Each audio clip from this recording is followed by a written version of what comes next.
Pessoal, tudo bem? A gente está começando aqui o nosso segundo episódio do Talk Lab Club, nosso podcast para falar de negócio, falar de gestão de pessoas, tecnologia. E hoje a gente está recebendo aqui o presidente da Alterdata. Eu costumo dizer que, para quem não conhece a Alterdata, que a Alterdata é um patrimônio do Rio de Janeiro. É a maior empresa de tecnologia aqui do Rio de Janeiro, ajuda 55 mil profissionais de contabilidade a desenvolver as suas atividades e ajuda muitos empresários também. Então, Vladimir, obrigado por você ter aceito o convite, seja bem-vindo.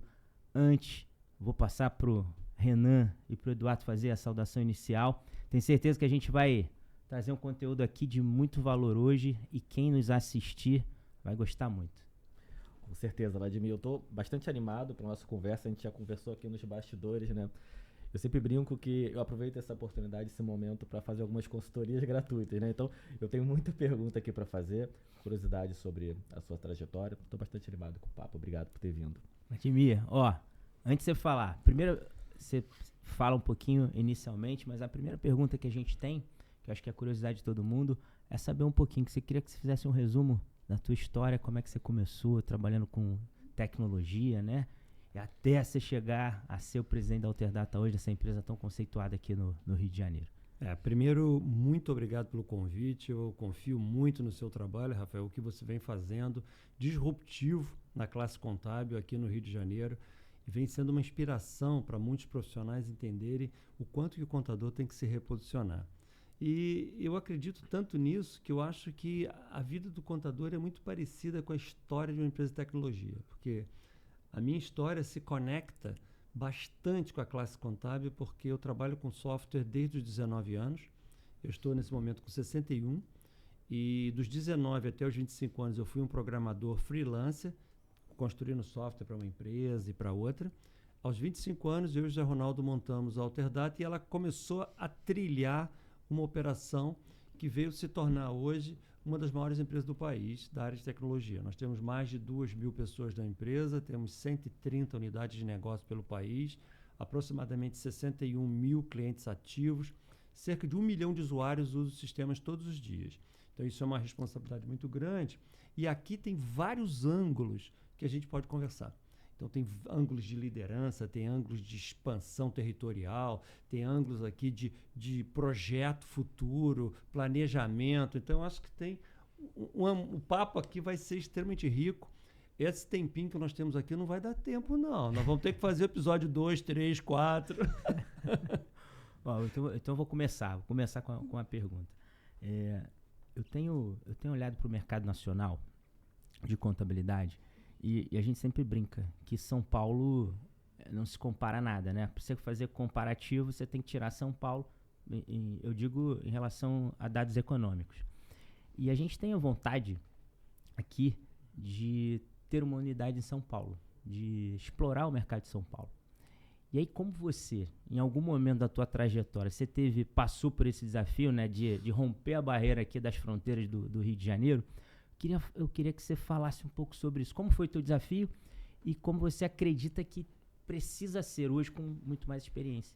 É muito bacana, porque esse conceito eu poderia pegar um pouquinho antes dessa tua pergunta para embasar o que eu vou te responder, que é o seguinte. A Alterdata completa agora, esse mês, nós estamos em julho de 2024, agora dia 27, nós vamos completar 35 anos. Em 35 anos, nós nos reinventamos 4 vezes. O que é reinvenção para a gente? É jogar a companhia no chão e fazer ela de novo.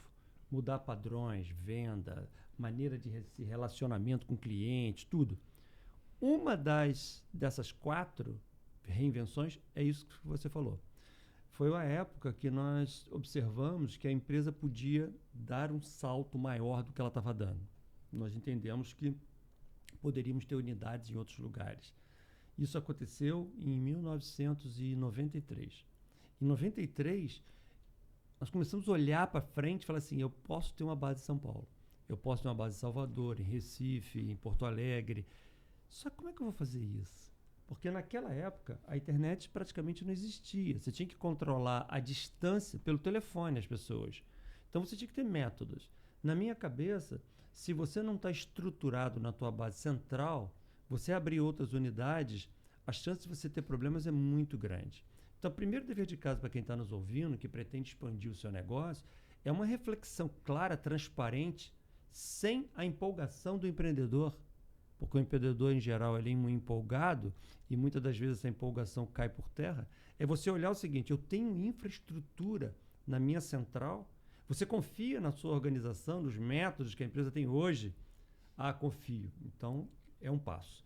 Às vezes as pessoas querem expandir o seu negócio e ele próprio não está pronto para isso. Bom, essa é a primeira coisa. Está pronto? Tá. Então agora você tem que escolher onde. Quando você começa a escolher onde, o que nós fazíamos naquela época? É como se você estivesse entrando num ringue de combate. Eu lutei jiu-jitsu desde garoto. Então quando você entra no embate, você olha o teu adversário. Aquele vai ser um embate muito difícil. No mundo corporativo, quem é o ringue? É o campo de atuação, são os preços, é a qualidade, é o marketing. Onde que eu vou lutar naquele momento? A Alterdata, quando tomou essa decisão, eu poderia ter ido para São Paulo em 93. Só que a minha observação é que o ringue era forte demais para quem eu era. Eu estava muito magrelo ainda. Eu tinha que adquirir mais músculo. Eu ir para São Paulo de cara, naquela época, eu ia ter que gastar um recurso de marketing e esforço muito alto que a gente não estava pronto. Nós decidimos ir para outras regiões onde a luta era mais simples, era mais fácil. Tomamos a decisão de ir primeiro para o Nordeste, para depois ir para São Paulo. Se você observar, isso tem reflexo até hoje. Se você olhar hoje, o estado do Rio Grande do Sul é um estado rico ou pobre, Rafael?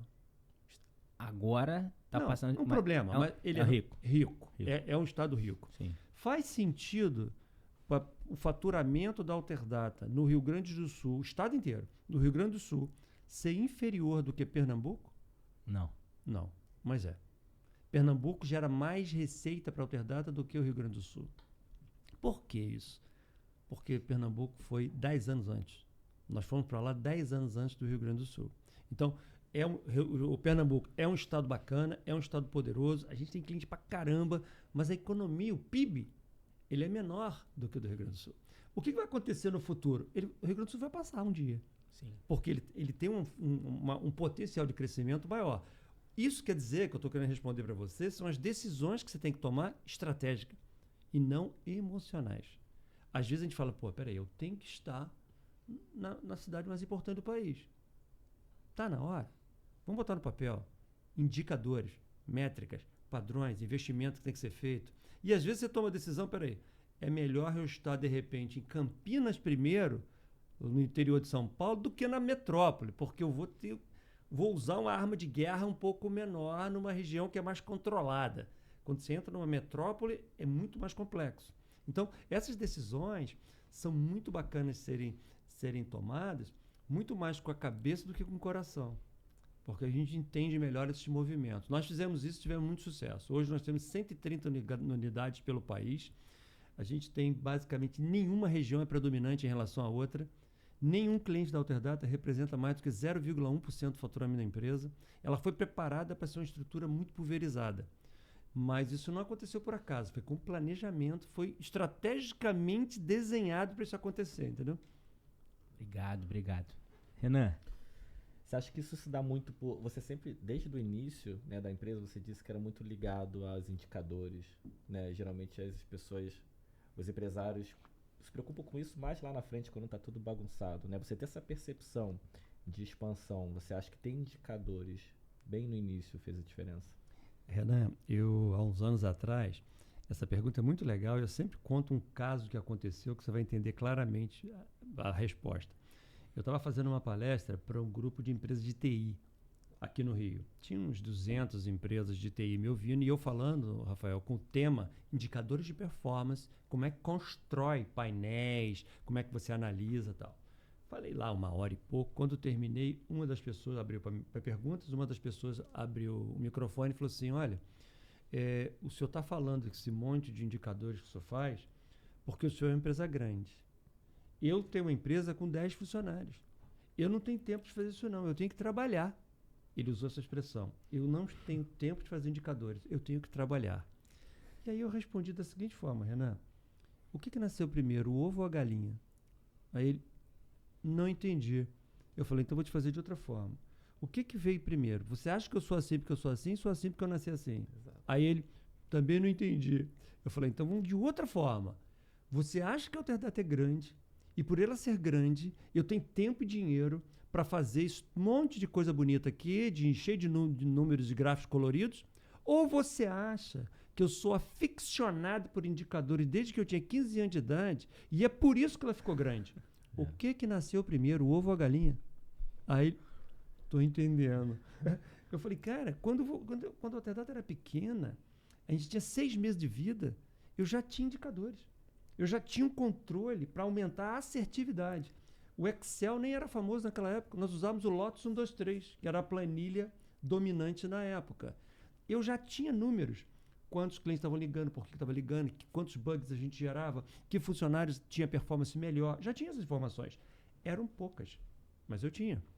Então, quem vai criar uma estrutura de indicadores, qual o racional? É que a vida do empresário, ela é acertar mais que errar. A vida de todos nós que tem negócio não é você acertar sempre. Você vai errar de vez em quando. Agora, você tem que acertar mais que errar. E o que te ajuda a acertar mais? Você ter instrumentos calibrados para dizer, olha, a direção certa é essa, a velocidade certa é essa, o ritmo certo é esse. Isso só é possível com indicadores. Então, a gente cria uma cultura, criou, né? Vamos falar passado.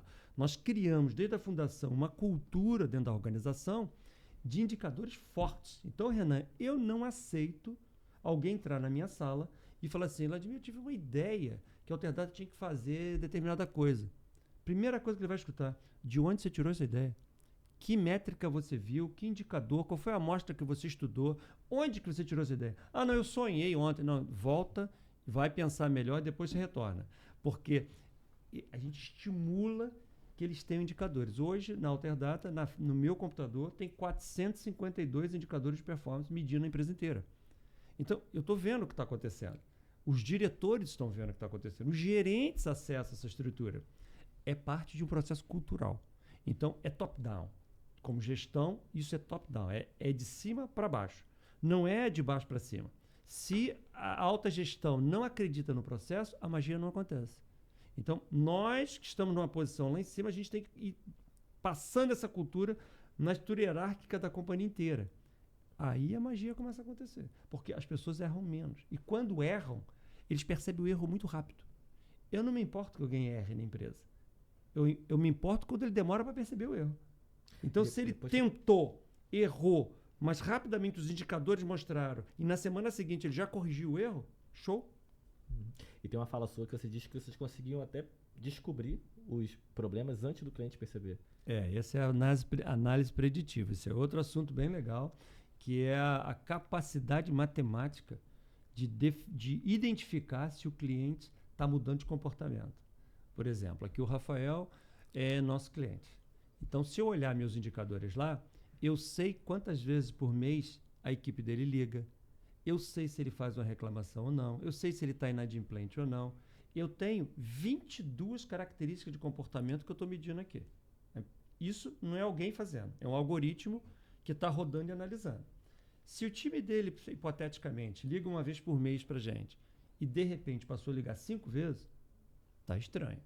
Se junto com isso ele parou de pagar um boleto, está mais estranho. Se junto com isso ele fez uma reclamação com alguém, está mais estranho ainda. Quando você bota e analisa esses processos todos, matematicamente eu consigo saber que ele vai ficar infeliz. Não é que ele está infeliz, não. Ele vai ficar. A gente consegue descobrir a infelicidade do cliente antes dele próprio saber que ele está infeliz. Porque eu estou vendo ainda no comportamento. Isso é um pouco de tecnologia? É inteligência artificial, algoritmos? Mas antes disso, é mindset, é comportamento. É forma de pensar. É isso que a gente tem que, num podcast desse, estimular as pessoas. Porque muitos empresários acham que para fazer esse tipo de coisa, precisa de milhões de dólares de investimento. A essência é pensar fora da caixa. É pensar diferente para que você olhe os dados da sua organização na menor partícula. Quanto menor partícula, mais o remédio certo você dá para a doença certa. Porque ter uma única ação para problemas diferentes, você vai errar muito. Mas quando você começa a entender os detalhes, você descobre que esse problema eu vou resolver com treinamento. Esse problema eu vou resolver com marketing. Esse problema eu vou resolver contratando pessoas. Esse problema eu vou resolver... E você vai ajustando. E você consegue só ter essa visão quando você tem uma visão estratégica, né? Porque quando a pessoa te perguntou, como é que eu vou fazer isso se eu tenho que trabalhar na operação? Né? Ou você trabalha na operação, você tem a visão estratégica. Eu achei interessante, porque quando você não tem essa visão estratégica, você vai corrigir os problemas que você não conseguiu medir antes, né? Então fica num ciclo vicioso. E isso é tão mágico e é emocional e psicológico que eu vou pegar um exemplo aqui do Eduardo. Eduardo tem 27, que você falou, 28? 27. 27 anos. Ele tem uma empresa que está começando agora. Provavelmente, marketing. Provavelmente... Não, o marketing é o Renan. A marketing é o Renan, é você que é de RH. Isso, cuida de gente. Isso. Então, provavelmente, com 27 anos, uma empresa de RH, ele está recebendo elogios das pessoas, do trabalho dele. Quando ele começa a receber elogios por algo técnico que ele sabe fazer, isso alimenta o ego dele. Ele se acha o cara. Quando eu era um programador, com 20 e poucos anos, meu nome não era Ladimir Carvalho, meu nome era Ladimir Programador. Aquilo me identificava como indivíduo. O que ele faz hoje identifica ele como indivíduo. Ele tem orgulho e autoestima baseado no que ele faz. Ele é essa profissão. Quando a empresa for crescendo, vai chegar uma hora que ele tem que ter uma visão estratégica, que ele tem que se desplugar daquilo que é ele. Eu era o máximo como programador. Um belo dia eu tenho que falar assim, eu não posso mais ser um programador. Eu tenho que delegar para alguém. Eu já tô nesse momento. Então, como é que você faz para delegar quem você é? Sim. A sua identidade. Peraí, mas todo mundo diz que eu sou o máximo. Eu vou passar para o outro e eu vou ser o quê? Isso é um processo emocional e psicológico. No meu livro, que eu escrevi há uns anos atrás, eu criei uma tese de a passagem. Eduardo vai ter um momento que ele vai fazer a passagem. A passagem é deixar de ser um técnico e ser um executivo. Essa passagem, ela é puramente, sei lá, quantos por cento? 90% ela é emocional e psicológica, ela não é técnica. Você se desplugar, se desapegar da tua identidade e você se transformar num outro profissional. A maioria das pessoas não consegue fazer isso. A maioria dos contadores ficam pequenos a vida inteira, porque ele a expressão que eu uso é o antídoto e o veneno. A mesma coisa que é o antídoto que torna ele o máximo é o veneno que limita o crescimento dele. Então, a visão estratégica tem que estar ligado a um processo emocional e psicológico de desplugar para você estar fazendo uma outra coisa, uma outra expansão. Então, todas as vezes que eu delegava alguma coisa para alguém, eu tinha que estar solto para fazer outras coisas, para expandir a companhia de outros horizontes, outros lugares. Aí eu me ocupava. Eu tinha que delegar e expandir de novo. Delegar e expandir de novo. Então, o processo de você soltar de você aquela coisa que é tão importante que a gente se apega, é um processo que está no nosso ego, na nossa mente. Por isso que é tão difícil para os empresários, por isso que eu acho que um podcast como esse, o Rafael, pode ajudar muito a sociedade, porque vira chaves emocionais na cabeça das pessoas. A cultura, Eduardo, ele é o centro que move a companhia. Na minha cabeça, cara, desde a fundação da empresa, cada colaborador que entra, um novo que a gente contratou, ele é um percentual de perda de cultura. Cada um que entra. Porque a gente é uma cultura sedimentada, entrou mais um que veio de uma outra empresa, trabalhou em outro lugar, teve outra experiência de vida. Ele não entra com a cultura, acessando a cultura imediatamente. Você tem que fazer um processo. Aí entra de novo o que ele falou, estratégia. É parte da estratégia da Alterdata o aculturamento. Então, quando alguém é contratado, a gente tem a noção clara que é um ponto de fragilidade de cultura, porque ele está entrando e pode mudar o que a gente acredita. Nós começamos já no RH, na contratação, fazer uma coisa que nós chamamos de uma transfusão de sangue. Eu tenho que tirar o sangue antigo e colocar o sangue da Alterdata e transformá-lo num alterdatano. E para isso eu tenho que alimentar continuamente esse processo. Vamos dar um exemplo de uma atividade prática, para não ficar só na teoria. Quando a empresa tinha uns 30 pessoas, 40 talvez, a gente começou a contratar e eu passei a não contratar mais. Já eram outras pessoas que começaram a contratar. E aí eu fiquei, cara, estou perdendo o controle de quem está entrando e o que ele acredita da empresa. Criei uma atividade que eu chamei de Encontro com o Presidente. Eu queria os funcionários contratados nos últimos 2 meses na minha sala, comigo, 2 horas. Eu ficava 2 horas, da faxineira ao diretor, quem entrasse, contando a história da empresa, os problemas, dificuldades, objetivo, o que a gente espera de um colaborador, onde a gente quer chegar, e muito, muito interessante. Um belo dia, nós contratamos 2 meses, daqui a pouco era 5, daqui a pouco era 20, aí não cabe na sala, agora é no auditório. Essa atividade acontece há 28 anos, de 2 em 2 meses. A última que teve foi no auditório, com 140 pessoas contratadas em 2 meses. O processo é o mesmo. A gente faz o processo de aculturamento. Depois, segunda coisa, quando a escala é muito alta, a gente treina o meio escalão para que o meio escalão leve essa cultura para baixo. Eu não consigo, por exemplo, ter contato todos os dias com um técnico que está lá em Salvador, está lá em Porto Alegre, lá em Florianópolis. Eu não consigo. Mas a gente tem as atividades de liderança, tem as atividades com esses gerentes, tem atividades com eles para que como é que faz para eles ter uma imagem importante da liderança? Eu preciso que eles me vejam, Eduardo, com inspiração. Se eles me veem com inspiração, me ajuda no processo de liderança. Eles não podem me ver como dono da empresa que tem o poder da demissão, porque ele teria medo de mim. Não. Eu tenho que ter um comportamento todos os dias que seja com humildade, simplicidade, para estar junto do time e o time falar, porra, o cara é legal, o cara é sério, trabalhador, ele quer ajudar a gente a se desenvolver. Então, essas atividades vão fazer o time ter um DNA próprio da organização. E quando entra alguém, Eduardo, que foge muito desse contexto, sabe o que acontece? O próprio grupo expurga essa pessoa. Sim. Ele não se sente confortável em trabalhar numa empresa que tem um jeito de ser. Ele acaba entrando, 3 meses depois ele pede demissão e vai trabalhar em outra empresa, porque ele não se adaptou àquele jeitão de ser amigo um do outro, um ajudar, ser colaborativo. A gente estimula as pessoas da empresa a dar bom dia um para o outro.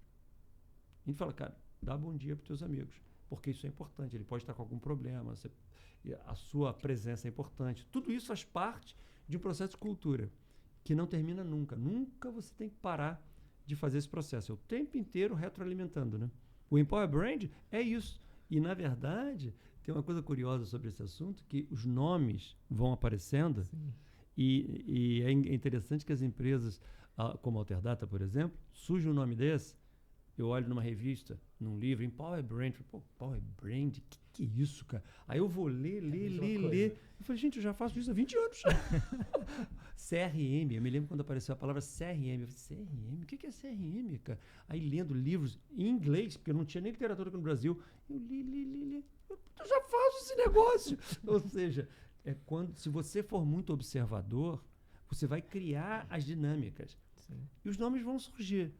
Porque são as modas, as formalizações, as pesquisas, vão definir nomes bonitos.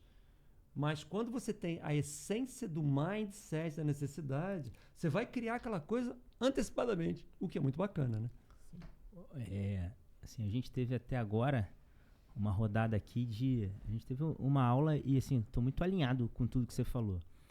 Por exemplo, quando o Renan fez a pergunta, você fala que o cara... Pô, eu não tenho tempo para fazer isso porque eu trabalho. Olha o pensamento, né? Quer dizer, quem planeja a empresa, quem acompanha, quem ajusta, não quem trabalha. tem métrica não trabalha. E é uma cultura que eu vejo no Brasil, e isso são dados, que os empresários nos 2 primeiros anos, 80% deles vão mal porque vão no feeling.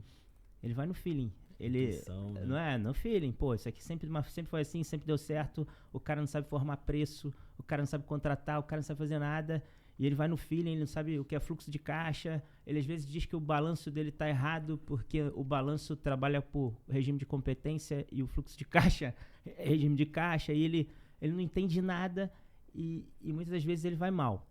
Quando ele vai mal, aí ele cai ali ele tropeça e ele vai buscar conhecimento. Mas quando ele vai bem, e esse é um desafio, quando ele vai bem e você quer falar para ele, cara, a tua empresa tem 3 fases, quando você chega na terceira, quando você está maduro, você começa lá vendendo hambúrguer, você faz o pedido, você frita o hambúrguer, você entrega, você é operacional, você joga nas 11.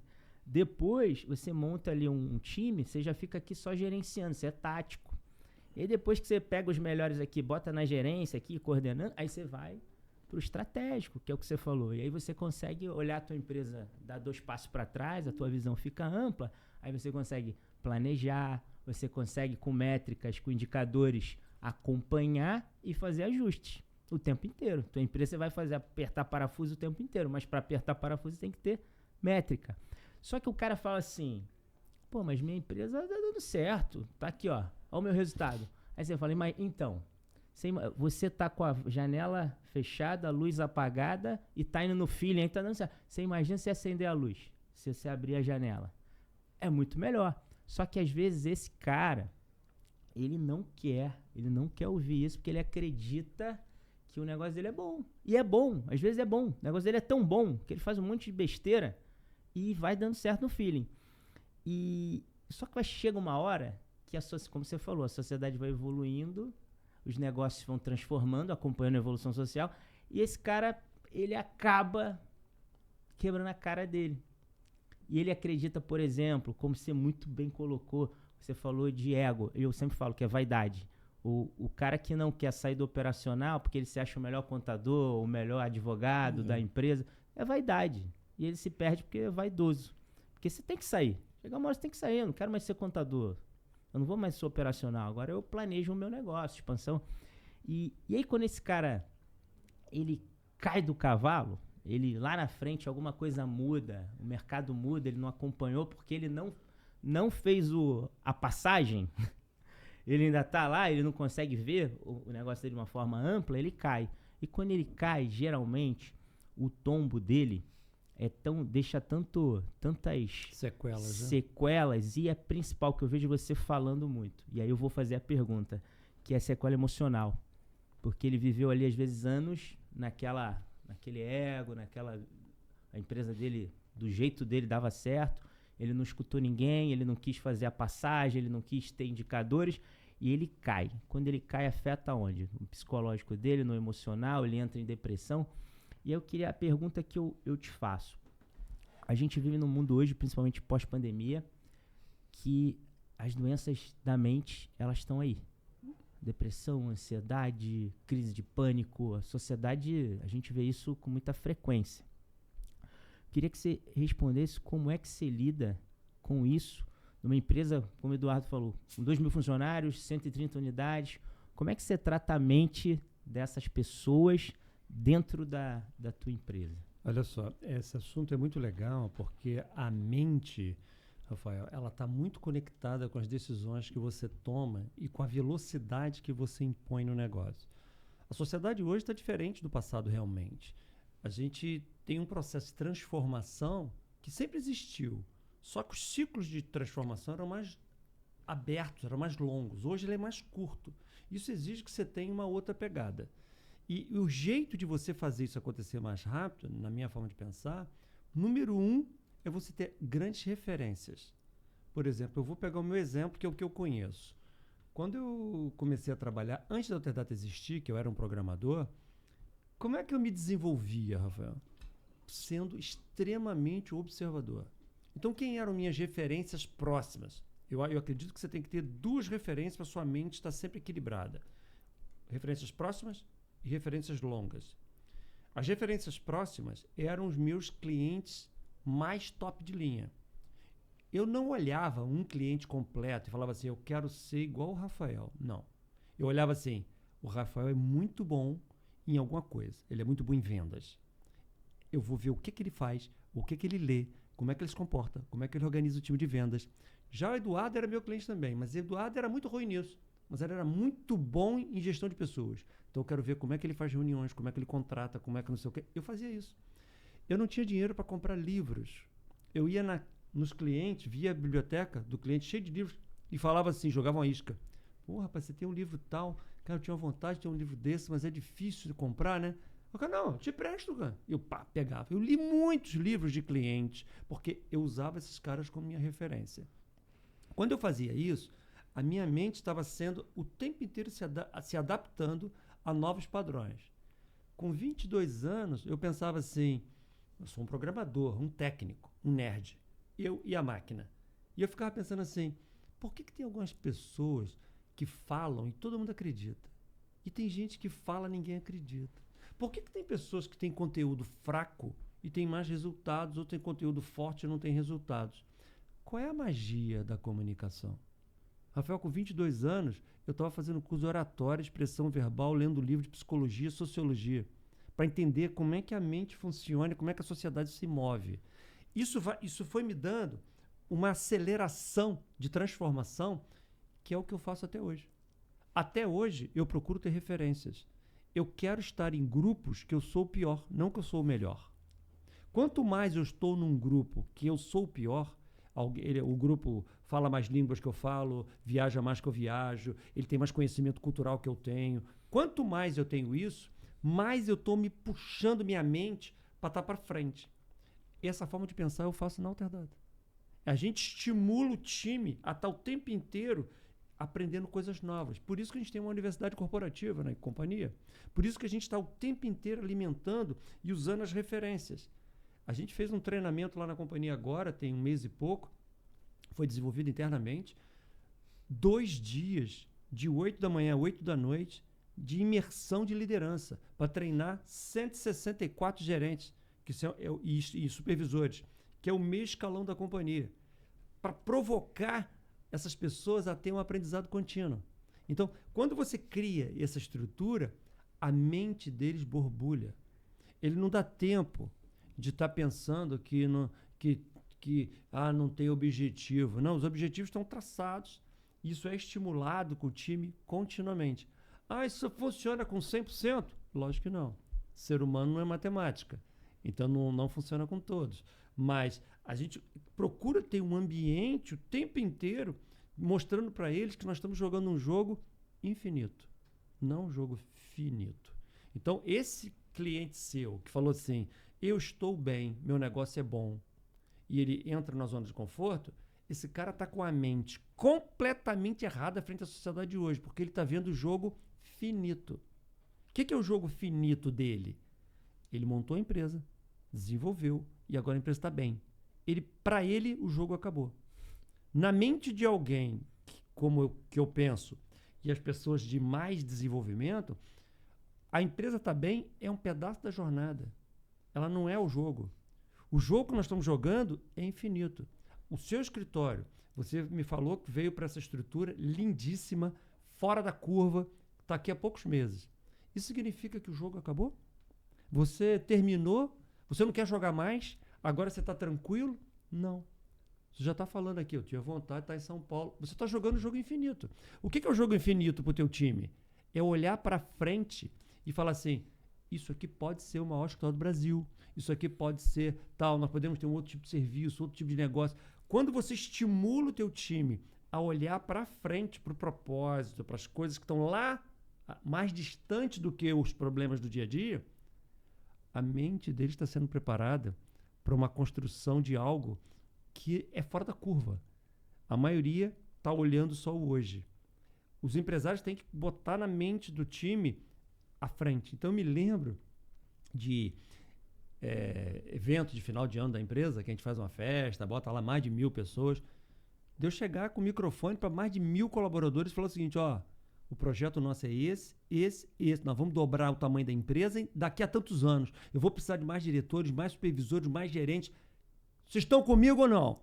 Assim mesmo. Porque isso é a motivação do time de olhar para frente. E a gente executa e faz. Então, eu acho que a preparação da mente deles é muito importante nesse contexto, porque eles recebem uma massa de informações hoje que, se você não fizer nada, os veículos externos estragam a mente do seu time.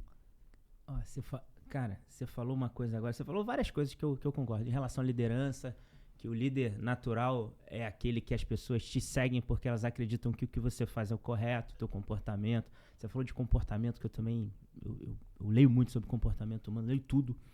Mas você falou uma coisa agora, porque que pra mim eu ganhei o dia, porque foi algo novo que eu ouvi. E você tava falando e eu tava aqui processando. Quando a gente fala de comportamento, e a gente fala do mercado, eu levo pro mercado contábil, né? O mercado contábil eu sempre digo que você tem que, falei para você ali, a gente tem que gerar relacionamento, entretenimento e conhecimento. E quando você fala de visitar seus clientes para você levar conhecimento para ele, geralmente o contador ele fala assim, não, vou visitar lá o Renan, que é um cliente, porque eu vou dar consultoria para ele. O Renan vai receber, vai achar legal, e você falando e eu pensando aqui, cara, agora se eu ligar pro Renan, fala assim, Renan, eu quero te visitar, eu quero aprender contigo. Cara, eu tô botando o Renan muito importante. Ele fala assim, pô, vou ensinar pro cara que teoricamente deveria estar me ensinando. Eu tô colocando ele muito importante, cara. Ó, eu quero ver como é que é o teu processo de venda, porque você vende muito bem, eu quero aprender. Cara, isso, a percepção de valor dele é muito Agora, alta, cara. Pensa o seguinte, Rafael, isso aí faz todo sentido que você está falando. Pensa agora que você tem, quantos funcionários você falou? 60, né? 60 funcionários. Se eu sair aqui dessa mesa agora e for ali, pegar qualquer um deles e fizer a seguinte pergunta para ele, o que essa empresa aqui faz? O que eles vão responder? O que você acha que eles respondem? Eu tenho certeza que eles vão responder. O quê? Eles vão dizer que a nossa empresa é especialista em resolver problemas dos outros. É o resumo que a gente fala aqui para eles o dia inteiro. Olha só, isso tá alinhadíssimo. Porque se eu saísse daqui e chegasse lá e perguntasse assim, o que essa empresa faz? E ele me responder assim, a gente faz contabilidade. Isso não está alinhado com uma empresa de futuro. Uma empresa de futuro, ela tem que estar alinhada num propósito. Por exemplo, na Alterdata, quando eu chego para o meu time e eu pergunto, o que a gente faz? Se alguém responder assim, não, nós fazemos software. Eu falo, não. Nós não somos uma empresa de software. Mas como assim? A gente faz software o dia inteiro. Eu falo, não. Nós não fazemos software. O objetivo da Alterdata não é esse. Qual é o objetivo e o propósito da existência da companhia? Se a Alterdata falir amanhã, desaparecer, o cliente sente falta? O cliente vai no meu enterro chorar? Que vai perder um fornecedor? Ou o cliente simplesmente troca? Se o Rafael morrer amanhã e aqui falir, o teu cliente lamenta? Ou ele simplesmente troca? Essas são reflexões muito importantes que tem que passar e botar na mente deles. Então, o que eu falo para o time? Na Alterdata, na história da empresa, Rafael, eu não me lembro nenhuma vez que eu e Zé Ronaldo, meu sócio, a gente estava passando de carro na frente de um cliente, um falar para o outro assim, caramba, esse cliente paga muito pra gente. Eu não lembro, nenhuma vez. Mas eu me lembro muitas vezes da gente estar junto, passa de carro, e um falar para o outro, caramba, tudo que esse cliente faz passa pelos nossos sistemas. Pô, eles são maiores porque a gente construiu um software de faturamento, eles contratam mais pessoas, eles pagam melhor aos funcionários, eles pagam mais impostos e contribuem mais com a sociedade. O que move o coração do Alterdata e o propósito é você olhar para frente e falar assim, nós temos condições de melhorar o país. 70% das empresas que abrem quebram até o 5º ano. Estatística do governo federal, do Sebrae, dessa turma aí. Se a Alterdata conseguir que os clientes dela quebrem 30%, não 70%, eu estou melhorando o Brasil. Eu estou diminuindo as desigualdades sociais. Nós existimos para melhorar o país. Nós fazemos isso através dos nossos softwares. A contabilidade, ela não tá, você não existe aqui para fazer débito e crédito. Você existe para resolver e desenvolver coisas nos clientes. O sonho de todo contador tem que ser o desenvolvimento do cliente, fazer esse cliente crescer, ser mais rico, ganhar mais dinheiro, pagar mais impostos. Ah, o cara vai pagar, mas você está querendo que ele pague imposto? Quero, porque eu quero que ele fature o dobro. Eu quero que ele fature o dobro, ele vai pagar mais. Se ele pagar mais, vai contribuir mais com a sociedade. Esse propósito, Rafael, é algo que quando você coloca ele lá na frente, acontece indiretamente o que você acabou de falar. Porque se o meu propósito é desenvolver o país, eu preciso entender você como meu cliente, como é que você pensa, para te ajudar. Eu preciso entender o dono do restaurante, qual é a dor dele, para eu poder desenvolver um produto. Eu preciso entender o dono da fábrica, para poder entender quais são os problemas que eu posso agregar valor. Que às vezes é um software, às vezes é uma consultoria, às vezes é trazer um contador competente, experiente. É você entender a dor. Então, quem está nos ouvindo aqui, que são escritórios contábeis, coloca na mente, todas as vezes que você não tem propósito, você tem mais dificuldade de reter talentos, motivar seu time, fazer a geração Z do Eduardo aqui está motivada. A geração dele é motivada por algo que você não está vendo, que não é tão tangível. Então, isso faz a magia acontecer com muito mais propriedade. Deixa eu fazer um comentário. Eu nem ia falar disso, mas você falou, e se você observar por toda a nossa empresa aí, no auditório, lá na frente, você vai ver. Eu fiz uma palestra no evento agora, no final de semana, no Contabilidade Facilitada, do Gabriel Rabelo, e eu falei exatamente disso, cara. Que a primeira coisa que você tem que fazer quando você abre uma empresa é alinhar o teu propósito de vida com o propósito da empresa. E se você observar aqui o nosso propósito, eu acredito muito nisso, é ajudar as pessoas a transformar a vida delas. E eu acho que através do empreendedorismo a gente consegue fazer isso. E a contabilidade, e aí que eu acredito muito na contabilidade como uma ciência transformadora de vida. Por isso que eu aceitei o desafio do CRC. Por isso quando alguém fala assim, pô, Rafael, vamos fazer isso aqui, vamos. Aí tá alinhado com o nosso propósito aqui? Tá, então vou. Se não tiver, eu não vou. E quando eu tive na Alterdata, e quando eu olho para a Alterdata, você falou que é ajudar a transformar o país. Só que eu acredito que você transforma o país através das pessoas, da transformação das pessoas. Exatamente. E eu estou muito alinhado com isso. Quando eu estive na Alterdata, eu observo, sou igual você, eu observo várias coisas, comportamento. E por que eu fiquei muito mais alinhado e muito... Eu falei isso pro Hugo. A Alterdata, ela é uma empresa que valoriza muito as pessoas que trabalham lá. E valoriza muito as pessoas. Porque o cliente da Alterdata, muito embora é uma pessoa jurídica, mas são pessoas que tem por trás. E eles valorizam as pessoas. E eu acredito muito nisso. Que quando a Alterdata, ela me valoriza e valoriza as pessoas que interagem com ela como pessoas, ela ajuda a transformar a minha empresa. Ela transforma as pessoas e transforma as empresas. E a Alterdata também tem um alinhamento de valor comigo e com a minha empresa, que é ajudar as pessoas a transformar a vida através de projetos sociais. Existe um projeto na Alterdata chamado Galileu, não sei se vocês conhecem, é um projeto transformador. É lindo, é. E aquilo ali, para mim, faz todo sentido. Quando eu olho para aquele projeto, meu olho brilha, porque é exatamente, eu acho, e vou concluir. Eu sempre acreditei que a gente está na vida aqui por algum motivo. Então você tem que entender qual é o teu motivo. Qual o motivo que você está vivo? Que é isso que te move para você fazer as coisas. E ajudar as pessoas a transformar a vida delas, para mim, é muito prazeroso. É o que me faz ficar feliz. E às vezes, Rafael, você faz isso melhorando o teu cliente, que é quem te paga e mantém sua estrutura funcionando, mas às vezes a gente pode fazer isso com quem não paga, que precisa da gente. E você falando sobre pessoas, tem uma colocação que eu gosto muito do Simon Sinek. É um autor americano que eu leio muito conteúdo dele. Ele tem uma frase que eu adoro, cara. Ele fala o seguinte: 100% dos clientes são pessoas. 100% dos funcionários são pessoas.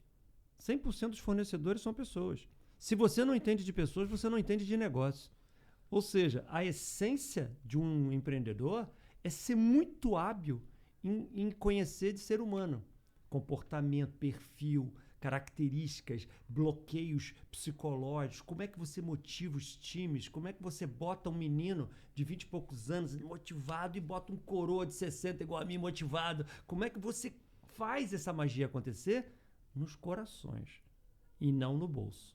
O bolso não retém nem o cliente, nem o colaborador. O que retém e faz a magia acontecer é o coração. Exatamente. E aí quando você vem para as empresas de contabilidade, para a atuação do contador, porque eu acredito demais? Porque é o que você falou. Quando o cara te procura, quando você fala assim, pô, tem que abrir uma empresa. O que vem na tua cabeça? Pô, tem que procurar quem? Um contador. Então, na verdade, você não está procurando um contador para abrir uma empresa. Você está procurando um contador para realizar um sonho. A empresa é um sonho da pessoa. A pessoa sonhou aquilo ali, ela investe tudo naquilo, o tempo, o dinheiro, o risco, que é arriscado. Coloca tudo ali. E o contador, ele consegue ajudar aquela pessoa a transformar a vida dela, diretamente. O negócio dela dando certo, a gente está ajudando a transformar a vida de várias outras pessoas que vão trabalhar aqui, que vão se beneficiar dessa empresa. E no final do dia, essa empresa, ela vai arrecadar mais impostos, ela vai gerar economia, e ela arrecadando, que é o contador que ajuda no planejamento tributário, ele que entrega as obrigações acessórias, é ele que faz o cálculo e a apuração dos impostos. Esses impostos aqui, eles são revertidos para a sociedade em benefício. Exatamente. Exatamente. E isso cria uma aderência maior. Os conflitos de gerações hoje têm atrapalhado muitos negócios, porque a geração do Eduardo, a Z principalmente, eles estão muito apegados a valores éticos, a social, a meio ambiente, ecologia, coisa do gênero. Quando você ajusta a tua companhia para ser uma companhia que está mais preocupada com esse mundo, além de você fazer bem para o seu coração, você está fazendo bem para o time. O time fala, pô, eu estou numa empresa que eu me orgulho. Essa empresa é séria, é bacana, tem uma proposta bacana de vida. Então, isso faz muita diferença. Então, eu acho que o mundo corporativo hoje, Rafael, ele é muito mais complexo de quando eu comecei.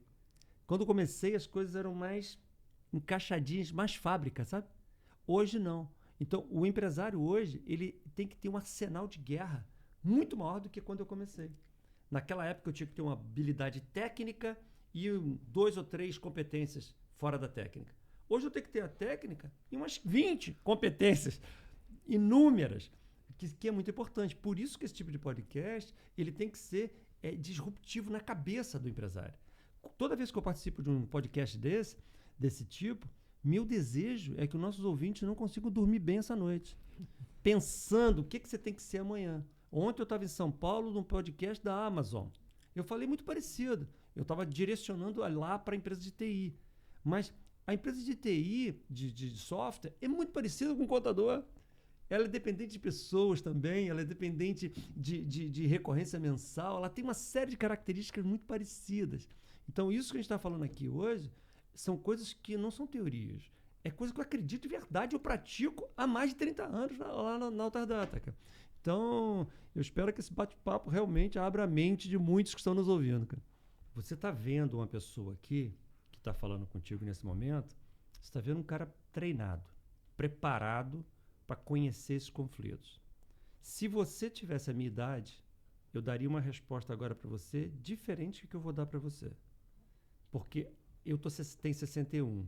Quem tem 61 igual a mim, eu poderia falar assim, cara, pô, nada a ver, rapaz. Eu acho que você tem que fazer assim, assim, assim, que você vai dar muito mais certo, com a sobrancelha fechada, assim, olhando para você. E você me entenderia. Pô, faz sentido. Se eu fizer isso contigo, você me acha pedante, metido, snob, e eu não consigo chegar no teu coração. Como é que eu vou te dar essa resposta? Eduardo, não é bem assim. Vamos pensar juntos para você concluir de uma seguinte forma. Não é que você está numa outra posição. Todos na sociedade estão numa posição de entender que as gerações são diferentes. Tanto o mais velho olha você como diferente, como você olha o mais velho como diferente também. Raciocina comigo uma coisa, Eduardo. Quando eu faço esse tipo de raciocina comigo, Eduardo, eu estou te puxando para um plano de estar junto pensando. Isso é típico de adaptação de um cara mais velho com uma pessoa mais nova. Então, por exemplo, agora, entendeu o que eu estou querendo dizer de linguagens diferentes? Sim. Agora vamos dar a teoria. Existem várias gerações. Essas gerações passaram fases diferentes da vida.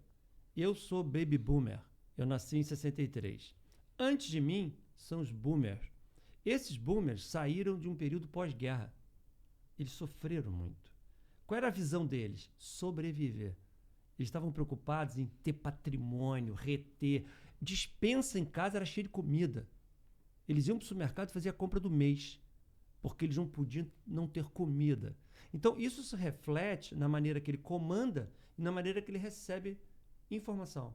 Eles são mais suscetíveis à hierarquia. Naquela época existiam muitas ditaduras no mundo inteiro. Então, ele estava acostumado com linhas de comando. Então, quando eu pego, por exemplo, pessoas na Alterdata que são mais velhas do que eu posso dar uma linha de comando assim. Eduardo, eu preciso que você faça isso assim, assim, assim. Entendeu, Eduardo? Na geração mais nova, eu falei, Eduardo, nós estamos com um problema aqui. Eu tenho várias coisas que eu posso fazer com esse problema. Eu queria a sua ajuda para a gente encontrar esse caminho. Eu te coloco no outro plano. Cada uma das gerações, o Renan já é Y. A idade dele é a geração Y. A Y já pensa um pouquinho diferente. A Y, por exemplo, eles são mais empreendedores. Eles são pessoas que são mais possíveis de ser desafiado. A geração dele, eu posso botar desafio assim. Olha, tem um cara que é melhor que você nisso que você está fazendo. você quer prestar esse serviço para mim, mas eu estou em dúvida, porque tem um concorrente seu que é melhor. Se eu fizesse para você, talvez gere um pouco de insegurança. Para ele, instiga. Acho que eu herdei isso aí da Y. Não, isso não é matemática. Isso não é matemática. Você falou uma coisa agora muito legal. Às vezes, eu em palestras sobre esse tema, eu tenho palestras de quase 2 horas sobre esse assunto, que às vezes as pessoas falam assim, pô, mas eu sou mais novo, mas não me identifico. Eu falei, cara, isso é psicologia, não é matemática não, isso aqui não é engenharia não, cara. Porque isso varia de pessoa para pessoa. É muito normal isso acontecer. Mas a maioria se move de determinada forma. Então, como é que você tem que fazer? Simplesmente é estudar um pouco mais as gerações diferentes da sua, independente de onde você esteja. Ele tem 2 gerações abaixo, tem a Z e tem a alfa. Você tem várias acima, tem a Y em cima de você, tem um monte de gente aqui em cima de você. É entender o seguinte, primeiro, como que decide, como que lidera, quais são os valores de cada uma dessas gerações. A geração lá da minha, por exemplo, a gente é muito motivado por segurança. Então, retém pessoas, ele tem medo de sair de uma coisa que é segura, como um trabalho, um projeto, coisa do gênero. Sim, estabilidade. A sua geração não tem esse medo. Não tem. Então, eu tenho que movimentar as cartas aqui na mesa de formas diferentes. Por isso que esse assunto não é que você falou, eu sou contrário à maioria. Não, você não é contrário. Você está no mesmo problema, que é entender diferente. Sim. Porque você escuta muito as pessoas falarem, a geração Z é um problema, a geração Z que não sei o quê, porque todo mundo fica preocupado com a geração Z. Eu acho que, da minha perspectiva, eu acho que isso aconteceu com as outras gerações. Nenhuma geração foi bem aceita pelas outras. Normal! E só que hoje a velocidade da informação é muito maior, então a gente... Exatamente isso. Não tem nada de errado na sua geração. Simplesmente ela é diferente. Sim. E eu preciso me adaptar. Eu tô com 61, mas eu me considero um pouquinho fora da curva. Porque como eu sou de tecnologia e eu leio muito, estudo muito, eu estou sempre me aprimorando, a minha cabeça normalmente não é de 61. A minha cabeça está sempre ajustada a um pouco menos. Então eu vejo meus amigos que frequentam a minha casa, eles têm uma forma de pensar diferente. E tem uns que falam assim, poxa, mas a geração dele, por exemplo, é altamente questionadora. Eu vejo empresários falar assim, pô, meu Deus de Deus, esses moleques de 30 e poucos anos, chato pra caramba, pergunta tudo. E a minha resposta é a seguinte, cara, eu adoro que a geração dele seja questionadora. Porque o que eu mais quero na Alterdata são perguntadores. Eu não quero respondedores. Eu quero questionadores como ele. Então eu não posso reclamar que ele me questiona quando eu dou uma linha de comando. Acho que nós temos que abrir uma filial, não sei o quê. Primeira coisa que a geração dele faz, que o Renan faz, é por quê? Por que tem que ser assim? Sim. Por que tem que ser desse jeito? Não pode ser de outra maneira? Então, se eu não estou preparado emocionalmente, eu entendo ele como me afrontando como líder. Mas se eu estou preparado, se eu fui treinado para isso, eu lido melhor e uso o melhor de cada geração. Eu vou permitir que ele seja questionador e vou descobrir coisas que eu não sei, que ele vai me ajudar a descobrir. Eu vou colocar você envolvido em coisas de trabalho de equipe, que você gosta de trabalhar mais em times. Então, é um assunto riquíssimo. Eu acho que quando a gente começa a aprofundar e estudar esse tema, eu tenho certeza absoluta que as empresas se desenvolvem mais, cara. Eu acredito muito nessa diferença, nesse contraste para a questão da inovação. Ao mesmo tempo que uns são muito questionadores, outros são muito respondedores, e às vezes uma pergunta que não tem resposta, pelo conflito, vai aparecer uma resposta, e às vezes a inovação está aí, né? Então, você que está com uma empresa decolando agora, o importante dos teus times, quando você vai resolver um problema, quanto mais heterogêneo for o time, melhor. Se você colocar num grupo, vamos imaginar que nós 4 sejamos um grupo de trabalho. Se todos vocês pensarem como eu, hipoteticamente eu seria o líder, todos pensam igual a mim, o grupo é fraco. Sim. Porque nós vamos estar pensando todos iguais. E agora, quando você bota no grupo um cara de uma geração, um de outra, um mais questionador, um mais quietinho, um mais introspectivo, um mais analítico, então, o grupo fica rico. Porque eu faço uma colocação, o Renan fala assim, cara, não concordo não. Por quê? Por causa disso. Rafael, não, eu acho legal. Você não, também acho que não. E daqui a pouco nasce uma coisa melhor do que todos nós estaríamos pensando individualmente. Sim. Só que a gente tem que ter a nossa mente e o nosso ego desplugado. Que se nós deixarmos o ego crescer, o líder se acha o poderoso. E todas as vezes que você pensa que você é o poderoso, na verdade você é um idiota. Porque a sociedade, você nunca sabe nada. Você está o tempo inteiro num processo de evolução. Eu queria voltar um pouquinho, falando em perguntadores, né? Quero voltar um pouquinho no momento que você começou a contratar pessoas e delegar, né? Porque a gente inicia a empresa, a gente faz toda a operação e a gente consegue gerar valor para o nosso cliente, a gente aumenta a recorrência, né, de faturamento da empresa e chega um momento que a gente precisa contratar. A gente contrata uma pessoa, 2 pessoas, chega até 5 pessoas e depois isso vai perdendo o controle porque nunca fiz isso, né? Nunca cheguei até aqui.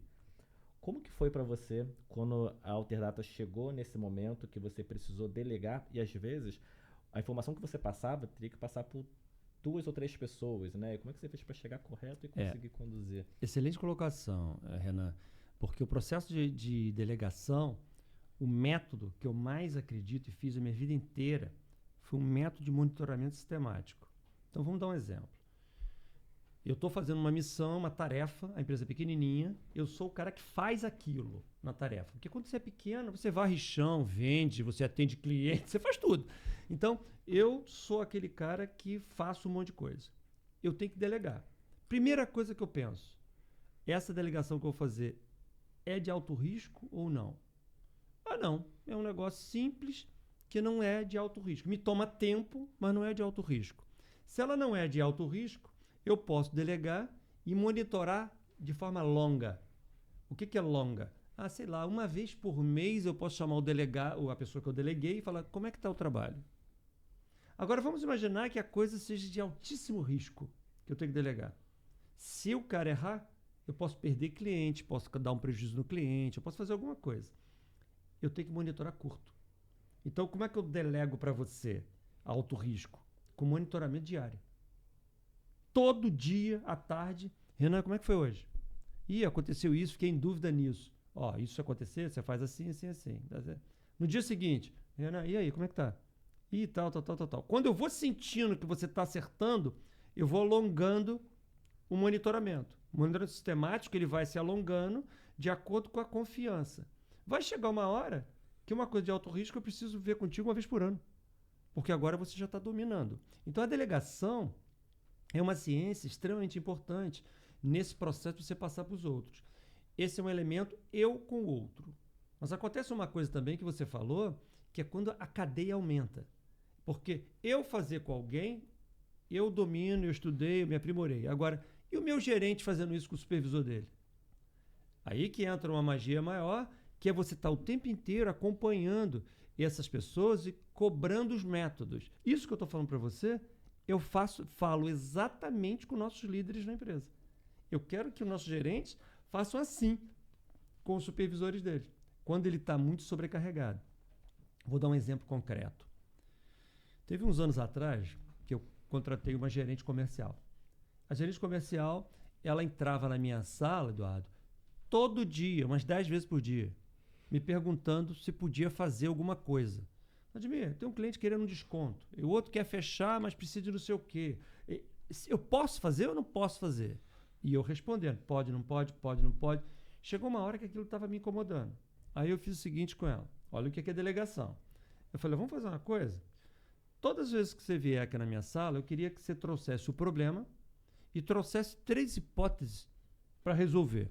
E eu queria que você já trouxesse escolhendo qual é a que você escolheria dessas 3 hipóteses. Aí ela, perfeito. Aí ela começou a trazer. Quando ela acertava o que eu acreditava, eu falava, beleza, isso mesmo. Quando ela errava, eu explicava. Ó, e não, esse caso aqui é muito longe, o custo é alto, vai acontecer isso, se você der um desconto agora, a nossa margem vai cair muito e tal. Orientava. Passou-se um tempo, chegou um dia que eu virei para ela e falei assim, você já observou que eu concordo com tudo que você fala? Aí ela, não tinha notado.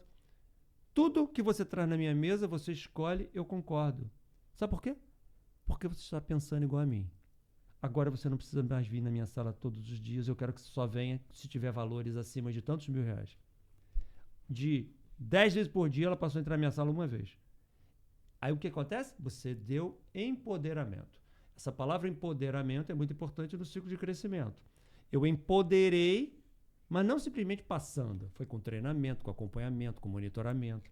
E a pessoa se sente segura para tomar as decisões. Quando você leva isso em larga escala, isso vale para a faxineira, vale para o cara da segurança, para o programador, vale para todo mundo. Porque é uma forma de pensar. As pessoas confundem delegar com delargar. Exatamente. E aí acaba, enfim, tendo esses problemas. Eu ouço muito, né, que você precisa ter processos dentro da empresa, mas imagina uma empresa pequena, né? Você dá o processo, você delarga e não segue um processo, né? Então acho que envolve também, é o momento para se criar uma cultura, né, para ter um guia ali nesse momento. Como é que você acha que isso ajuda? Os processos, eles são fundamentais para você garantir que o que você acha que tem que acontecer, acontece. Então, hipoteticamente, quando um cliente na Alterdata fica inadimplente, tem um processo definido. Alguém vai mandar um documento, vai mandar um e-mail, depois ele telefona, depois ele negocia, aí ele pode fazer isso, não pode fazer aquilo. Tem um jeito de fazer. Esse processo, na minha cabeça, ele tem data de validade. Todos os processos de uma empresa, ele funciona por um período. Alguns métodos que eu criei, a direção criou há 20 anos atrás, não funcionam mais hoje, são ineficientes. Porque nós idealizamos para um setor que tinham 3 pessoas, hoje tem 30. Então, não funciona mais. Nós temos que ter revisões contínuas. Quando a empresa é grande, como a Alterdata, eu tenho um departamento que faz isso. Nós temos um setor de compliance na empresa que analisa os processos e verifica as coisas que funcionam ou não funcionam mais, e muda e ajusta. Quando a empresa era pequenininha, eu e o Sandro fazíamos isso. Era papel meu e do Sandro olhar e rever os processos. E a gente chegava à conclusão, falei, cara, esse negócio que nós mesmo inventamos tá uma droga, tá ruim, tá uma porcaria. Porque nós inventamos isso aqui há 5 anos atrás, isso não funciona mais hoje. A internet surgiu, agora os boletos são eletrônicos, a nota é automática e tal. Você vai vendo as coisas mudarem. Então, por isso que o empreendedor, ele tem que ser um cara que um dos elementos importantes, ele tem que ser uma pessoa que não está conformado. Ele tem que ser inquieto.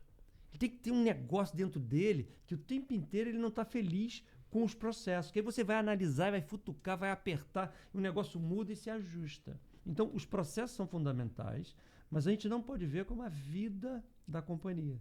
Ela tem que se adaptar em função a algumas coisas que vão acontecendo no desenvolvimento da empresa, entendeu? Vladimir, a gente vai caminhando para o final, então vamos fazer a última rodada. E a minha última pergunta, eu vou primeiro introduzir, você falaram coisas aqui que são bem legais, né? E o que eu vejo hoje no mercado? Você falou que o processo ali de transformação, né, de evolução social, ele era mais lento.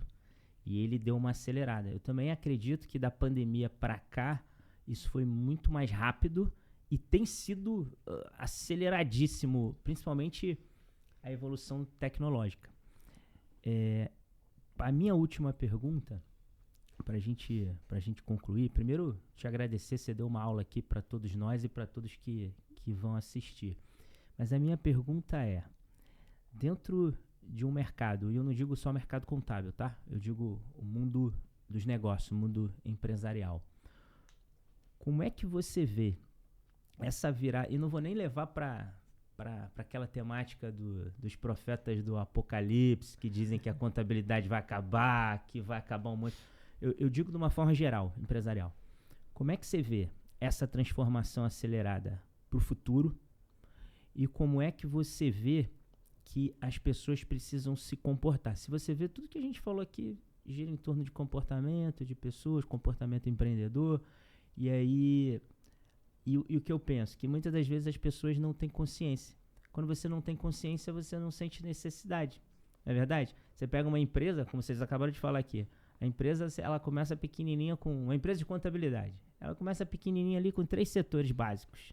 E aí depois, à medida que você vai crescendo e tomando a consciência, vai buscando conhecimento, que você tem que ter outras habilidades, tem que entender de venda, tem que ter um setor comercial, tem que gerar contrato, tem que cobrar, tem que ter um setor financeiro, tem que ter processos bem mapeados. Pô, tem que ter um auditorzinho aqui na minha empresa para cuidar dos processos. Pô, tem que ter alguém para revisar essas obrigações acessórias. Tem que ter um setor ali de auditoria, de compliance. Pô, e à medida que você vai tomando consciência das habilidades que você precisa ter, você vai desenvolvendo a tua empresa, ela vira uma centopeia. Preciso entender de tecnologia, de inteligência artificial. Aí você cria dentro da empresa um setor de TI. Como é que você vê pro futuro, digo, curto, médio e longo prazo, essa aceleração do processo tecnológico, inteligência artificial principalmente, e como é que você entende que hoje, vendo para o futuro hoje, os empresários precisam pensar? Olha, essa colocação é muito legal, porque eu estou estudando muito esse tema e tem muitas palestras já disponíveis no YouTube falando de inteligência artificial, todas com um ângulo que eu não concordo, né? Porque o ângulo é muito técnico. Eles começam a falar do banco de dados, das coisas que não está no mundo dessa pergunta que você falou. Eu estou preparando uma palestra que eu pretendo fazer nos CR6, nos 6CONs do Brasil inteiro, para mostrar o seguinte, na prática, como que o contador pode, não só o contador, mas principalmente prestadores de serviços, como os prestadores de serviços podem se beneficiar de tudo que está vindo aí. Porque, na verdade, nós estamos vivendo um ciclo de transformação, como eu comentei no início da nossa apresentação aqui, mais curto, exige que nós temos um comportamento diferente. Então, 1/3 da palestra inicial é comportamento. É falando o quanto que nós temos, como nós temos que ter uma visão diferente sobre aprendizado. Por exemplo, você falou aqui agora que ele não tem a consciência de alguma coisa. Eu uso uma linguagem para falar isso, que você está certo, de uma forma um pouco diferente, porque quando você não tem a consciência, você está no centro do maior problema que eu vejo para o futuro. Se a sociedade muda muito, Rafael, qual é o maior risco que existe hoje? É eu não saber que eu não sei. Então vamos falar de filosofia. Número 1, eu sei que existe um país chamado Alemanha. Vocês sabem? Sabem. Nós temos o mesmo conhecimento. Número 2, eu sei que nesse país se fala alemão. Vocês sabem? Nós temos o mesmo conhecimento. Eu sei que eu não sei falar alemão. Vocês falam alemão? Não. Mas vocês sabem que não sabe? Vocês sabem que não sabe. Se a gente sabe que não sabe, não tem problema. Eu vou entrar num curso, eu vou ler um livro, eu vou contratar alguém. Eu tenho a consciência de algo que eu preciso saber. A inteligência artificial está aí. Eu sei que ela existe. Eu sei o conteúdo. E eu sei que eu não sei. Vamos imaginar que um contador, alguém, sabe que não sabe. Sem problemas. Você vai estudar um vídeo, você vai fazer alguma coisa. Qual é o risco da sociedade hoje? É você estar tão fora do contexto que você não sabe que não sabe. E aí uma tecnologia muda, aparece algo, e eu não estou falando de software, não estou falando de computadores, até processos e métodos. A forma de vender, a forma de atender o cliente, a maneira de motivar o time. A geração Z vai mudando e o empresário não lê nenhum livro a respeito. Daqui a pouco ele perde todos os talentos dele e não sabe nem por quê. Aí ele quebra, bota a culpa no governo. Que a inflação é alta, que o Lula é maluco, o Bolsonaro é doido. Ele coloca a culpa no governo. E, na verdade, o processo dele, ele não teve nem a consciência de algo que ele teria que saber. Então, um dos elementos importantes hoje é as empresas serem consumidores de conteúdo vorazes. Porque se você não se transformar em outra coisa, você vai ser afetado. A inteligência artificial está vindo para ser copiloto, não substituir a gente. Ninguém vai perder emprego para uma inteligência artificial. Você vai perder para outro ser humano que usa a inteligência artificial melhor que você. Aí sim você vai perder. Porque esse outro cara, ele vai ser mais produtivo, mais eficaz, vai fazer as entregas melhor do que você faz hoje. Então, qual é o papel, por exemplo, do CRC e outras instituições? É você alimentar esses empresários com ferramentas e reflexões na mudança de comportamento, de aprendizado, de liderança, de motivação de times. Por quê? Para você ter uma ideia, 70% das motivações para comprar um produto é feito pela geração Z. Quem decide é um coroa igual a mim, mas eu sou influenciado por ele. Na Alterdata, se alguém fala assim, Vladimir, eu queria te vender um negócio, um serviço qualquer, o que eu vou fazer? Eu vou passar para o meu time analisa esse negócio aí e vê se é bom. Quem vai falar para mim, Vladimir, pode comprar. É um garoto de 30 anos, cara. Então, a companhia tem que estar ajustada a essas realidades. Mas muitos empresários que têm 50 anos para frente, a estrutura mental dele ainda está lá no passado. Então, ele não está entendendo esse jogo. Então, por isso que o futuro vai ser um futuro com pouca tarefa e muita modo pensante. Os profissionais vão sair da tarefa e vão para o polo mais pensante da operação. Por exemplo, médicos. Cara, o médico ele vai se tornar muito melhor, porque na hora que eu pego um celular e eu mando tomografias para o celular meu exame de sangue, meu exame de urina e tal, ele dá uma probabilidade matemática de eu ter algum problema ou não. O médico demoraria semanas para chegar a essa conclusão, com possibilidade de erros, porque tem médico bom e médico ruim, tem médico estudioso, tem médico preguiçoso. A assertividade dele aumenta muito. Leva isso agora para o arquiteto, para o advogado, para o contador, para todas as ciências. Vão ter arquitetos... Eu vi outro dia, Rafael, uma inteligência artificial de arquitetura que você escreve um prompt. Assim, eu sou arquiteto, tenho tantos anos, eu gosto desse tipo de visual, preciso fazer um projeto para um cliente de um apartamento de tantos metros quadrados, com 2 quartos, com não sei o quê, com uma janela que não sei o quê. Você escreve. A planta sai pronta. Com todas as medidas, tudo pronto. E tem uma até que você envia uma foto do seu local e ela faz com base no seu local. Exatamente. Ou seja, alguns arquitetos vão ser mais velozes? Vão. E alguns arquitetos vão sair do mercado? Vão também. Então, eu peguei outro dia, fazendo experiências, peguei o balanço da Alterdata. O contador nosso interno, todo ano, assim, alguns trimestres, ele manda um balanço, para mim e para o Zé Ronaldo, meu sócio, ele manda um balanço completo, com DRE, nota explicativa, EBITDA, é um PDF de, sei lá, umas 20 páginas. Ele manda para a gente saber como é que estão indo as coisas. Eu peguei aquele PDF. Jogou na IA. Não, mas olha o prompt que eu botei. Aí que tem o detalhe, que essa palestra que eu estou fazendo, nós vamos perder muito tempo estudando prompt, para ensinar os contadores e os profissionais como é que eles fazem a coisa ter a resposta certa. Eu escrevi assim, Renan, eu sou uma empresa de tecnologia e estou pensando em comprar a empresa que eu estou te mandando o balanço aqui. Esse balanço é da empresa que eu pretendo comprar. E eu queria que você analisasse os riscos e oportunidades que tem na possível compra dessa organização. Era o balanço da Alterdata. E, subiu o balanço. Demorou tempo pra caramba, uns 2 segundos. Ele me deu um parecer de 3 páginas, analisando o balanço da Alterdata. É assim, essa empresa está crescendo, tá isso, tem um risco aqui, eu não sei o quê, observei isso. Inacreditável, inacreditável. Aí eu entro o seguinte, o contador faria isso também. O contador vai deixar de fazer isso? Não. Ele vai usar isso como ferramenta de apoio. Por isso que nas minhas apresentações recentes, eu tenho usado muito uma imagem, não sei se você lembra, na época que a gente tinha escola, via desenho de Peter Pan, que você tem o cara com um papagaio no teu ombro, falando no teu ouvido aqui o tempo inteiro, né? Eu fiz uma imagem por IA de um contador com um tablet e aqui no ombro um robô. Esse robô, ele está falando no ouvido do contador aqui o tempo inteiro. Ele vai ser o teu copiloto. Então, você vai precisar de uma análise, você vai perguntar para ele, me ajuda aqui nisso. A Microsoft está colocando dentro do Office o Copilot embarcado. Então, por exemplo, você vai estar no Excel e está com uma dúvida de como é que usa aquela fórmula mesmo, aquela função que eu não lembro. Não precisa mais saber fórmula, né? Você vai, ele está do teu ladinho aqui na tela. Você vai perguntar, olha só, minha célula C4 com B não sei o quê, eu precisava fazer uma média, não lembro como é que é. Ela faz e já aplica na célula. Word.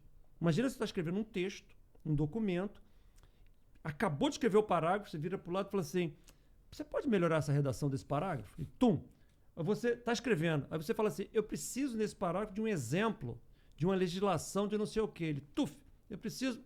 Ele é um copiloto. Só que isso é uma competência nova que as empresas têm que adquirir. Por isso que esse futuro, ele é extremamente promissor para ganho de performance, velocidade, produtividade, mas ele exige uma mudança de comportamento. E aí entra a magia que as entidades podem ajudar muitos profissionais, né? Sem dúvida, cara. Sabe o que me lembrou agora você falando? Acho que não é da época deles, aquele filme, o Robocop. Ah! A precisão, Calma aí, a calma precisão que ele tinha, né? Aparecia aqui na tela a distância, ele calculava tudo, a parte A assertividade robótica. altíssima. É isso aí. Exatamente. Pegando até um gancho, eu lembro que, se não me engano, foi em 1960 que começou com a calculadora digital. E tem uma notícia, eu vi outros dias, uma notícia dizendo que o que vão ser dos contadores agora com Eu a tenho uma calculadora foto. digital. Eu tenho umas 20 palestras diferentes que eu faço conteúdo. Tem uma delas que eu tenho uma foto de 1940 e pouco, nos Estados Unidos, uma passeata com plaquinha.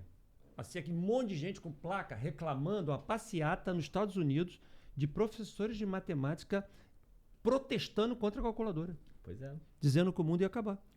Porque a gente não tinha condições. Em 1840 e pouco, o Jacquard inventou o tear de Jacquard com cartão perfurado. Ele fazia tapetes com cartão perfurado. Demitiu vários profissionais que trabalhavam com tapete. Sabe o que aconteceu? As pessoas entravam nas fábricas, quebravam as máquinas, botavam fogo na fábrica, porque era uma tecnologia que ia acabar com o mundo. Então, a Revolução Industrial causou isso, a internet causou isso. Eu me lembro quando eu comecei a trabalhar com software, Rafael, eu batia nos escritórios contábeis, eu era um menino de 20 e poucos anos. Eu era o diabo. Porque quando eu chegava no escritório contábil, as pessoas olhavam, cara, você está vindo destruir a gente. Porque eu não vou mais escrever diário à mão. Você está vindo demitir todo mundo. As pessoas me olhavam mal. Nada disso aconteceu. E nós estamos vivendo isso aqui de novo. Então, são ciclos. Mas todo ciclo exige um reposicionamento. E aí que é a grande mensagem desse podcast nosso aqui. Você que tem um escritório contábil de sucesso, você tem que se reposicionar. Você tem que pensar diferente, você tem que estimular o teu time a pensar diferente, você tem que fazer com que a tua equipe tenha um mindset completamente no propósito, olhando para frente. Você olhar para trás não vai garantir que você vai estar bem no futuro. É o que você disse dos contadores, né? O contador ele tem que entender sobre prompt, vai aumentar a produtividade dele e não reagir negativamente, né? O que a gente vê, não só nessa área, mas todas as áreas. A pessoa recusar o uso da inteligência artificial, que daqui a pouco vai ser inevitável, né? Ela está no Word, ela está no Excel, ela está nos sites, ela está nas redes sociais, está em tudo quanto é lugar. Exatamente. E o prompt, eu sigo vários canais de inteligência artificial. Uma coisa que eu aprendi bem legal do prompt é que você tem que situar ele quem ele é. Você tem que, por exemplo, eu sou o presidente de uma empresa de tecnologia. Eu preciso que você aí ele vai bem, porque ele vai na linguagem de um presidente, ele se coloca. Então vamos dar um spoiler da minha palestra sobre esse tema. Na verdade, o prompt ele tem uma sigla PACIF, P-A-C-I-F, PACIF. Você tem que estar na tua mente que na hora que você for fazer um prompt tem que ter o PACIF. P, papel. Então você tem que dizer para ele assim: levando em consideração que você é um professor de inglês, levando em consideração que você é um geólogo, levando em consideração que você é um contador, depois, ação. O que você quer que faça? Quero que você analise não sei o que, não sei o que. Quero que você faça uma planilha, quero que você faça uma imagem, a ação, um verbo. Depois, o C, contexto. Eu estou com um problema na minha empresa que eu preciso resolver tal, eu sou um escritório de contabilidade, eu sou uma empresa de software, dá o contexto para ele. E intenção. Qual é a sua intenção? Que problema você quer resolver? Há uma dificuldade matemática que eu preciso entender, se o lucro não sei o quê, se eu quero... E por último, formato. Como é que você quer a saída? Eu quero um relatório em tabelas, eu quero uma planilha dividida em linhas, eu quero com tópicos divididos, eu quero uma imagem na resolução tal. Como é que você quer a saída? Quando você faz o prompt com o PACIF, a resposta é altamente assertiva. Então a gente tem que estar olhando, na palestra eu usei um termo, você evitar o lilo. Lixo que entra é lixo que sai. Lixo in, lixo out. Se você faz um prompt ruim na entrada, vai ter uma saída horrorosa. Então, se você tem qualidade na escrita, isso é treinável. Qualidade na escrita, a assertividade da saída é altíssima. Ele vai dar o que você está querendo. Né? Exatamente. Porque vamos botar mais atrás um pouquinho. Porque 89 foi quando a Alterdata foi fundada. Só que eu trabalho com software desde 83, 82, mais ou menos. Quando eu comecei a trabalhar com esse tipo de coisa que ninguém sabia o que era um problema geral. Porque a minha família tinha dúvidas. Meu filho, o que você vai fazer com isso? Se eu sustento alguém, como é que trabalha com esse negócio? Porque ninguém sabia o que era. Então, tudo que é muito disruptivo, ele causa um choque em todo mundo que está em volta. Naquela época, Eduardo, tinha um problema ainda, que os computadores eram muito caros. Então, um computador custava o preço de um carro zero. Então, você convenceu o contador de comprar um equipamento que não tinha nem HD, equipamento de 8 bits, era dificílimo. E eu era muito novinho. Eu tinha 20 e poucos anos, 23, 24, e eu tinha um defeito ainda naquela época. Eu tinha uma aparência de 15 anos. Como é que é? Eu casei com 21, com 24 eu tinha 2 filhas já. Eu ia em boate e me pedia documento para saber se eu tinha 18. Aquilo era um problema sério, porque naquela época a aparência era muito importante. Hoje é um pouco menos, mas naquela época era. Eu tive que usar bigode e barbicha durante 5 anos para aparentar ser um pouquinho mais velho, para passar credibilidade. E depois que você começa a estar dentro da área, as pessoas começam a te ver como um ser extraterrestre, sabe? Eu escutava muito isso. Gente, como é que pode esse menino? Como é que faz esse negócio que ninguém sabia o que era? Tudo que é muito inovador causa pânico por um lado, motivação por outro grupo. Excitação por outras pessoas. A essência está em a gente tentar mostrar para as pessoas, que às vezes são pessoas. Quem são essas pessoas que eu estou me referindo? Às vezes é família, às vezes é o cliente, às vezes é o colaborador. Para onde a gente está indo? É o tempo inteiro documentando pessoas. Então, quando a empresa começou a ter gente trabalhando junto, as pessoas procuravam emprego lá, Renan, assim, eu queria trabalhar na Alterdata. Eu falei, mas fazer o quê? Falei, qualquer coisa, eu não sei o que vocês fazem. Porque ninguém sabia. Nós tínhamos que pegar, contratar e treinar naquilo que a gente achava que era importante. Era muito mais difícil. Então, realmente foi muito complexo. Hoje é tudo muito mais fácil porque o jogo está muito mais claro. Isso que você falou.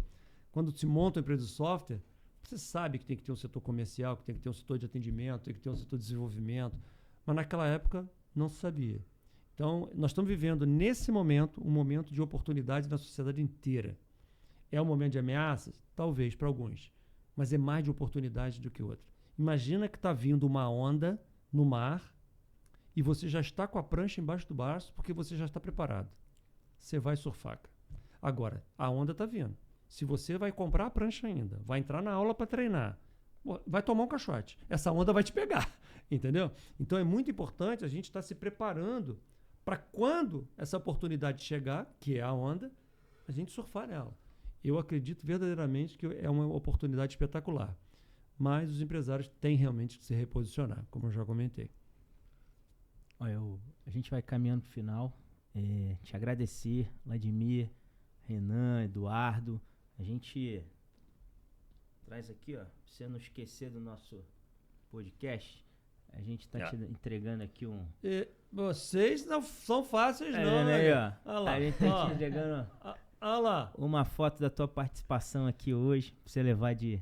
Já fizeram a foto agora, já imprimiram a foto. Esses caras são mole não, velho. Show de bola. E te agradecer demais, ó. Te agradecer demais pelo conteúdo que a gente gerou aqui, pelas tuas experiências que você compartilhou, pelo teu conhecimento, que eu tenho certeza que agrega para todos nós e para quem vai assistir. Te agradecer a parceria que você tem com a nossa empresa, parceria que você tem com os contadores, o trabalho que você desenvolve em todo o Brasil, não só de tecnologia, entregando soluções para empresas, mas de estar sempre disposto a compartilhar o teu conhecimento com muita gente pelo Brasil inteiro e buscar esse conhecimento o tempo inteiro, não só no Brasil, mas fora do Brasil. Eu sei que você participa de vários eventos aí internacionais para trazer conhecimento para o Brasil. É um orgulho para a gente ter você aqui. A gente está super feliz por você estar participando aqui do segundo episódio desse podcast. Quero te agradecer e dizer que você pode contar comigo e com a gente pro que você precisar. Muito obrigado pelo carinho. Gostei muito das perguntas das gerações Z e Y aqui. Turma inteligente, fazendo colocações bem profundas, cara. Eu espero de coração que tenha ajudado muito, porque uma das coisas, Rafael, que move muito meu coração é essa capacidade de transmitir conhecimento. Eu acredito de verdade que um conteúdo como esse aqui ajuda as pessoas, sabe? Ajuda, e isso me faz muito bem, que a gente está jogando sementes para frutificar e fazer um país melhor. Nós precisamos muito de um país melhor, com menos essas desigualdades, com a sociedade podendo usufruir mais, ganhar mais, ter mais oportunidades. Então, o que for possível gerar um pouco de conhecimento para ajudar, conta sempre comigo. Obrigado, meu irmão. A gente fica por aqui. Até o próximo episódio. Obrigado, Vladimir, Renan e Eduardo. Até a próxima, meus amigos. Obrigado.